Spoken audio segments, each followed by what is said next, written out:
आज के वीडियो में देखेंगे बिहार आंगनबाड़ी विभाग में जो भर्ती निकली है उस भर्ती से संबंधित सभी जानकारियां। इसके साथ ही देखेंगे कि यह भर्ती कौन कौन से पदों पर निकली हुई है। इसके साथ ही यह भी देखेंगे कि कुल पद की संख्या कितनी है। यदि आप अप्लाई करना चाहते हैं तो आपकी शैक्षणिक योग्यता क्या रखी गई है तथा इसका उम्र सीमा कितना रहने वाला है, मैक्सिमम तथा मिनिमम दोनों देखेंगे। इसके साथ ही यह भी देखेंगे कि इसका चयन प्रक्रिया किस प्रकार से होने वाला है। इसके साथ ही यह भी देखेंगे कि इसका फॉर्म यदि आप अप्लाई करना चाहते हैं तो कब से कब तक अप्लाई कर सकते हैं। यह सभी जानकारी इस वीडियो में कवर करेंगे। यह सभी जानकारी देखने के लिए वीडियो में अंत तक बने रहिएगा तथा चैनल को अभी तक सब्सक्राइब नहीं किया है तो चैनल को सब्सक्राइब कर लीजिएगा, बेल आइकन को प्रेस कर लीजिएगा ताकि इस तरह की नॉलेजफुल वीडियो जो भी अपलोड हो तो सबसे पहले जानकारी आपको स्क्रीन पर जो इसका ऑफिशियल नोटिफिकेशन है वह आप यहाँ से देख सकते हैं। और यह जो नोटिफिकेशन है वह कलेक्टेरिएट पटना द्वारा जारी किया गया है जिला प्रोग्राम कार्यालय ICDS के माध्यम से। इसके साथ ही यहाँ देख सकते हैं मिशन शक्ति उप योजना समर्थ अंतर्गत रिक्त पदों पर संविदा आधारित नियोजन हेतु यह विज्ञापन निकाला गया है।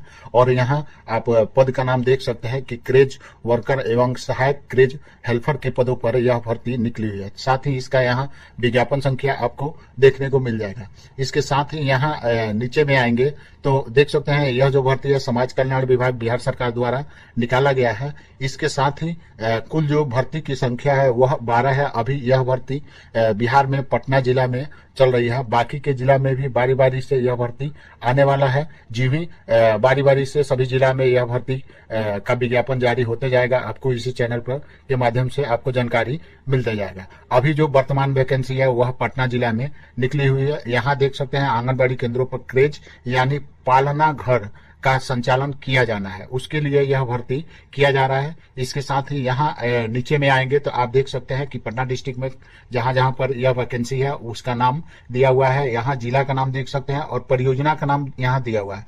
पटना सदर 1 में आंगनबाड़ी सह क्रेज का नाम यहाँ दिया हुआ है कि 35, ख्वाजापुर BMP में क्रेज वर्कर की एक वैकेंसी है, क्रेज हेल्पर की एक वैकेंसी है। और वार्ड संख्या यहाँ दिया हुआ है जिस वार्ड में यह भर्ती है। इसके साथ ही किस आरक्षण कोटि के वर्ग के लिए यह सीट है उसका भी जानकारी यहाँ दिया हुआ है। आप यहाँ बारी बारी से देख सकते हैं कि पटना में जो टोटल जितने भी योजना है सबका यहाँ बारी बारी से नाम दिया हुआ है। पटना सदर 1, पटना सदर 2, सदर 2, सदर 3 ऐसे करके सब दिया हुआ है। इसके आंगनबाड़ी सेंटर का नाम है वह सेंटर कोड और उसका नाम यहाँ से आप देख सकते हैं। ठीक उसके सामने भी किस आंगनबाड़ी सेंटर पर यह रिक्वायर है उसका भी यहाँ नंबर दिया हुआ है। इसके साथ ही आपके क्लियरेशन के लिए यहाँ वार्ड संख्या भी दिया हुआ है।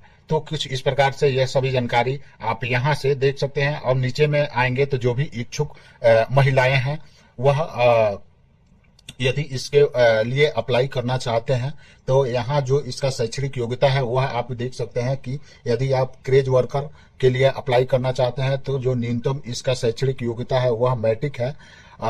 और जो इसका न्यूनतम उम्र सीमा है वह 18 वर्ष है और अधिकतम उम्र सीमा 35 वर्ष है। यह जो उम्र सीमा की मिनिमम या फिर मैक्सिमम जो गणना की जाएगी वह विज्ञापन की जो तिथि है, प्रकाशन की तिथि है उस डेट से की जाएगी। यदि इस पद पर आपका सिलेक्शन होता है तो आपको जो मानदेय है वह 5500 रुपये प्रति माह दिया जाएगा। और पद जो है वह संविदा आधारित है, यहाँ क्लियर रूप से दिया हुआ है। सेकंड जो पोस्ट है वह क्रेज हेल्पर का है, यह भी महिला कैंडिडेट के लिए है और इसका भी जो शैक्षणिक योग्यता है वह मैट्रिक है। और इसमें दिया हुआ है कि जो भी आपका नंबर काउंट किया जाएगा वह अतिरिक्त विषय को छोड़ के किया जाएगा। इसका भी जो उम्र सीमा है न्यूनतम वह 18 वर्ष है और अधिकतम 35 वर्ष है। इसका भी जो उम्र सीमा की गणना की जाएगी वह विज्ञापन प्रकाशन की तिथि से ही की जाएगी। और इसके पद पर यदि आप का सिलेक्शन होता है तो मानदेय के रूप में आपको 3000 रुपये प्रति माह दिया जाएगा। और यह भी जो पद है वह संविदा आधारित है। तो कुछ इस तरह से जो इसका शैक्षणिक योग्यता है, उम्र सीमा है वह आप यहाँ से देख सकते हैं। ठीक उसके नीचे आएंगे तो जो भी इच्छुक महिला अभ्यर्थी आवेदन करना चाहती है तो आवेदन के साथ स्व अभी प्रमाणित वांछित शैक्षणिक प्रमाण पत्र यानी जो भी आपका क्वालिफिकेशन सर्टिफिकेट है उसका जेरॉक्स कॉपी और उस पर खुद का साइन किया हुआ जैसे में देख सकते हैं कि अंक पत्र आपको लगाना है, जाति प्रमाण पत्र लगाना है, आवास प्रमाण पत्र लगाना है और मैट्रिक अथवा समकक्ष प्रमाण पत्र जो भी है जिसमें आवेदिका की जन्म तिथि अंकित हो, जैसे मैट्रिक के एडमिट कार्ड पे डेट ऑफ बर्थ रहता है या फिर मार्कशीट पे रहता है, वो उसका जो जेरॉक्स कॉपी है इस आवेदन पत्र के साथ अटैच करना है। इतने सभी डॉक्यूमेंट्स आपको आवेदन पत्र के साथ अटैच करना है। अब यहाँ देखेंगे तो दिया हुआ है कि इसका फॉर्म आप कब से कब तक भर सकते हैं। क्रेज वर्कर एवं हेल्पर के मार्गदर्शक के निहित प्रावधानों के तहत आवेदन आपको जो भेजना है वह रजिस्टर्ड डाक के द्वारा भेजना है, या फिर आप चाहें तो इसका जो कार्यालय है जिला प्रोग्राम कार्यालय ICDS का, वहां पर हाथों हाथ भी आप जमा कर सकते हैं। यहाँ दिया हुआ बाल विकास परियोजना, आप जिस परियोजना के लिए आवेदन कर रहे हैं उस परियोजना के कार्यालय में, यहाँ कार्यालय देखिए, कार्यालय का नाम यहाँ दिया हुआ है। जिस परियोजना के लिए आप आवेदन कर रहे हैं उस परियोजना के कार्यालय में आपको इसका आवेदन फॉर्म जमा करना है। फॉर्म जमा करने की जो तिथि है वह 6 सितंबर 2024 से 25 सितंबर 2024 तक शाम के 5 बजे तक आप आवेदन या तो डाक के माध्यम से भेज सकते हैं या फिर हाथों हाथ भी जमा कर सकते हैं। आप दोनों तरह से जैसे भी आपको सुविधा है वैसे आवेदन आप जमा कर सकते हैं। निर्धारित अवधि के बाद यदि आपका आवेदन प्राप्त होता है तो आपका आवेदन अस्वीकार कर दिया जाएगा। इसके साथ ही अन्य जो भी इसका आवश्यक शर्त है वह आप एक बार जरूर देख लेंगे। मतदाता एवं निवासी होने की जो भी योग्यता है वह आप यहां से देख सकते हैं। क्रेज वर्कर हेल्पर चयन हेतु वार्ड का निवासी होना अनिवार्य है। इसमें वार्ड संख्या भी दिया हुआ है। जिस वार्ड संख्या के सामने जिस वार्ड संख्या के लिए आप अप्लाई कर रहे हैं उस वार्ड संख्या के आप निवासी होंगे तभी इसके लिए आप आवेदन कर सकते हैं। आवेदन पत्र के साथ जो भी सक्षम प्राधिकार जैसे CO से निर्गत की हुई आवासीय प्रमाण पत्र आपको संलग्न करना होगा आवेदन में। इसके साथ ही सेकंड डाउन में जो दिया हुआ है, क्रेज वर्कर या फिर हेल्पर के चयन विज्ञापन प्रकाशन की तिथि को बिहार राज्य निर्वाचन आयोग द्वारा घोषित पंचायत नगर पंचायत चुनाव के निर्धारित वार्ड के आरक्षित कोटि के अंतर्गत जो भी महिला अभ्यर्थी आती है वही आंगनबाड़ी क्रेज वर्कर हेल्पर के लिए चयन योग्य, यानी कुल मिला जो कहना है कि जिस भी वार्ड में यह वैकेंट है उसी वार्ड के जो निवासी है वह इसके लिए अप्लाई कर सकते हैं। इसके साथ ही जो भी यहाँ रिक्ति है कैटेगरी वाइज उसका भी दिया हुआ है कि कौन सी कैटेगरी के लिए जहाँ दिया हुआ है सीट वहाँ वह कैंडिडेट नहीं मिलता है तो उसके जगह पर कौन सी कैटेगरी के कैंडिडेट अप्लाई कर सकते हैं या फिर उनका चयन किया जा सकता है, उससे रिलेटेड भी जानकारी यहाँ दिया हुआ है। तो आप इसमें विज्ञापन में एक बार जरूर देख लेंगे।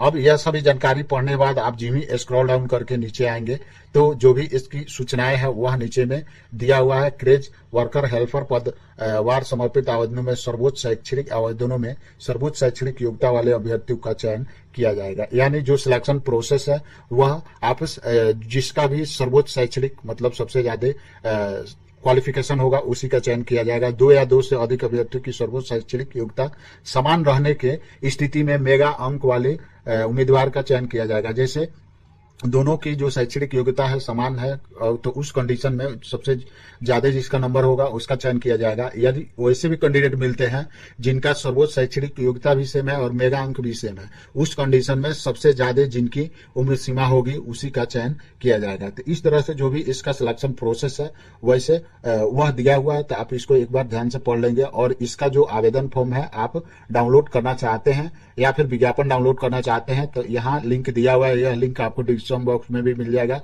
उस पर जिन्हें क्लिक करेंगे तो आपको आवेदन फॉर्म डाउनलोड करने का ऑप्शन मिल जाएगा या फिर इसका विज्ञापन भी आप वहां से डाउनलोड कर सकते हैं। यहाँ ऊपर में देख सकते हैं कि जिला प्रोग्राम कार्यालय ICDS पटना के द्वारा यह आवेदन फॉर्म जारी किया गया है। सबसे पहले आपको आवेदन फॉर्म भरने के लिए यहाँ ऊपर में आप देख सकते हैं कि विज्ञापन संख्या डालना है। तो यह आप विज्ञापन के ऊपर में ही यहाँ देखेंगे तो सबसे पहले यहाँ विज्ञापन संख्या दिया हुआ है। तो यही आपको आवेदन फॉर्म में पर सबसे पहले भरना है। फिर जो भी आवेदित पद है पद का नाम यहाँ आप एंटर करेंगे। फिर नीचे में अभ्यर्थी का नाम एंटर करना है। फिर उसका डेट ऑफ बर्थ एंटर करेंगे, माता का नाम, फिर पिता का नाम।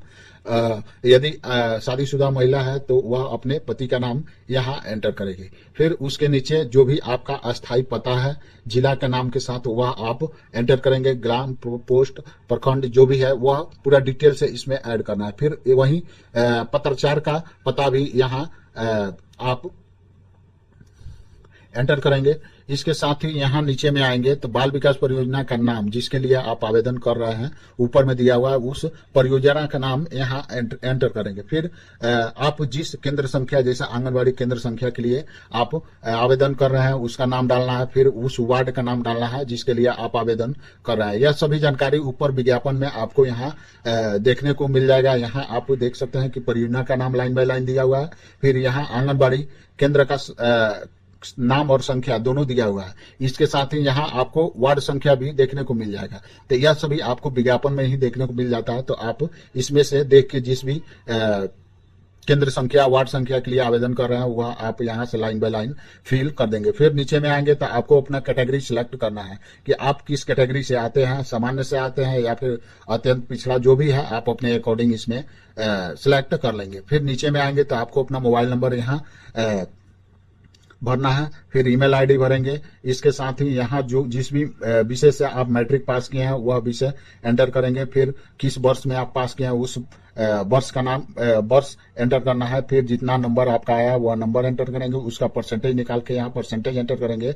और जिस भी बोर्ड से आप मैट्रिक पास किए हैं उसका नाम यहाँ एंटर करेंगे। सेम उसी प्रकार से इंटर की भी जानकारी देना है, विषय किस विषय से पास किए हैं, पासिंग ईयर, जितना नंबर आया है वह नंबर एंटर करेंगे, फिर प्रतिशत एंटर करेंगे और फिर जिस भी बोर्ड से आप पास किए हैं उस बोर्ड का नाम एंटर करेंगे। अब यहाँ 13वें नंबर पर आएंगे तो जो भी डॉक्यूमेंट्स आप इस आवेदन फॉर्म के साथ अटैच कर रहे हैं उसका नाम यहाँ आपको एंटर करना है कि आप कौन कौन से दस्तावेज की जीरोक्स कॉपी इस आवेदन फॉर्म के साथ अटैच कर रहे हैं। तो आप जितने भी दस्तावेज के जीरोक्स कॉपी इस आवेदन फॉर्म के साथ अटैच करेंगे सभी का नाम यहाँ एंटर कर देंगे। यह सभी जानकारी भरने के बाद जो भी इसका घोषणा है वह आप एक बार पढ़ लेंगे कि जो भी सूचनाएं दे रहे हैं वह सत्य है।